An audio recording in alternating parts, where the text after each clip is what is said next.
मुंबईच्या आजी माजी महापौरांमध्ये सध्या सामना रंगलाय। महापौर रितू तावडेंच्या गाडीवरती लाल निळे दिवे लावल्यावरून वादाची ठिणगी पडली आहे। या प्रकरणावरून किशोरी पेडणेकरांनी महापौरांना लक्ष केलं। यानंतर पत्रकार परिषद घेत रितू तावडेंनी गाडीला लावलेल्या लाल दिव्यासंदर्भामध्ये स्पष्टीकरण दिलंय।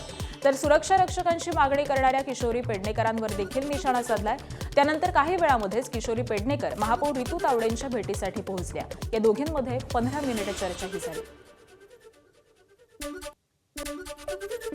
मुंबईकरांना अपेक्षा वाढल्या आहेत। त्यांना असं वाटतं की महापौर मॅडमकडे गेल्यावर कामं होतील म्हणून प्रचंड माझ्या ऑफिसमध्ये इतकी गर्दी आहे। हे पण सांगते मी, स्टेअरकेसच्या बाजूला जी असलेली रूम ती पण मी बोलवून सांगितली हे ओपन करा आलेल्या लोकांसाठी। माझी जी जागा आहे ती अपुरी पडते, लोक बिचारी उभी राहतात आहे, हे पण मी त्यांच्यासाठीच बोलते। तर बाजूची पण रूम ओपन करा म्हणजे थोड्या लोकांना तिथे बसता येईल, त्या ठिकाणी चहा पाण्याची व्यवस्था करा सगळ्यांसाठी।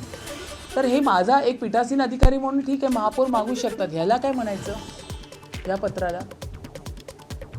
इथे तुम्ही मागणी करताय म्हणजे तुम्ही मागणी करताय ते तुम्ही झाकून ठेवता आणि महापौर काय करतात ते तुम्ही उघडकीस आणता। एबीपी माझा, उघडा डोळे बघा नीट।